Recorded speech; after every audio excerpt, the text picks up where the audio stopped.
Welcome to shops of blessing. దేవుని కృపలో భద్రపరచబడి నూతన దినములో ప్రవేశించాం. ఈనాటి దేవుని వాగ్దానం, మీరు తృప్తి పొందునంతగా నేను ధాన్యమును, క్రొత్త ద్రాక్షరసమును, తైలమును మీకు పంపించెదను. I'm sending you grain, new wine and olive oil, enough to satisfy you fully. Yovelu గ్రంథం 2వ అధ్యాయం 19వ వచనం. Praise God. ఈ నూతన దినములో దేవుడు మీ కొరకు సిద్ధపరచిన ప్రతి దీవెన ఆకాశపు వాకిళ్లు విప్పి మీ మీద కృమ్మరించునుగాక. మరి యొక్క నూతన దినాన్ని ఆరంభిస్తున్న నేపథ్యములో ప్రేమ కలిగిన వాగ్దానము ద్వారా దేవుడు మనల్ని దర్శిస్తూ ఉన్నాడు. కృపా కనికరములు కలిగిన దేవుడు ఆయన. నీ వెంట కృపాక్షేమములు ఉంచటానికి ఇష్టపడే దేవుడు. ఈ దినము మనం ఏమై ఉన్నామో అది కేవలము ఆయన ఉచితమైన కృపని కృతజ్ఞతలు తెలియచేయవలసిన వారమై ఉన్నాం. ఆయన వద్ద మాత్రమే, ఆయన సన్నిధిలో మాత్రమే సంపూర్ణ సంతోషాలు ఉన్నాయి. లేఖనం మాట్లాడుతుంది ఇలాగూ: నీకు సమృద్ధి అనుగ్రహించి తృప్తిపరిచే దేవుడు ఆయన. నువ్వు ఆకలితో అలమటించాలని, నువ్వు శ్రమలో కృంగిపోవాలని ఆశపడే దేవుడు కాదు. లేఖనం అంటుంది కదా, హృదయపూర్వకముగా నరులకు విచారమునైనను బాధనైనను కలుగు చేయడు ఆయన. నీ ప్రతి పరిస్థితిలో నువ్వు సమృద్ధి కలిగి ఉండాలని దేవుడిష్టపడుతూ ఉన్నాడు. నీ ఆహారము విషయములో, నీ పానము విషయములో, నీ అభిషేకము విషయములో నిన్ను తృప్తిపరచువాడు, దీవెనలతో నింపి మేలుకరముగా సమస్తమును జరిగించే దేవుడు.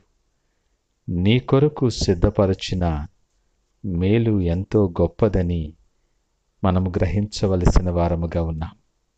ఈ మాటలు వింటున్న ప్రియ దేవుని జనాంగమా, నీ పరిస్థితిని బట్టి, నీ చుట్టూ ఉన్న అనేక నేపథ్యాలను బట్టి, నిన్ను తరుముచ్చు ఉన్న భయాలను బట్టి నువ్వు దిగులు పడద్దు. విశ్వాసముతో, బలమైనటువంటి స్థిరమైనటువంటి విశ్వాసముతో ఆయన వైపు చూడటానికి ఇష్టపడు.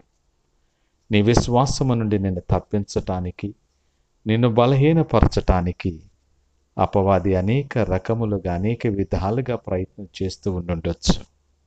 ఒక మాటలో చెప్పాలి అంటే నలుగగొట్టుతూ ఉండొచ్చు. ఈ బలహీనతలో అనేక రకములైన ప్రభావంకు లోనైన వారై, ప్రభావితము చేయబడిన వారమై, నిరాశ నిస్పృహలు ఆవరించిన నేపథ్యములో నువ్వు ఆశించిన ఫలితం సమయానికి రాలేదని, ఆయన ప్రార్థన ఆలకించలేదని, నువ్వు ఎదురు చూసిన కార్యం సకాలానికి జరగలేదని, ఇలా ఏవేవో కారణాల చేత దేవునికి దూరస్తుడు అవుతున్నావేమో. జాగ్రత్త. కాలగతులు ఆయన వశములో ఉన్నాయి. నీకు ఏది ఎప్పుడు ఎలా మంచిదో, ఏది మేలైనదో ఆయన కంటే బాగా తెలిసిన వారెవరు? ఆ సమయాన్ని బట్టి, ఆ పరిస్థితిని బట్టి దేవుడు ద్వారాలు తెరిచి నేను మేలులతో నింపువాడు.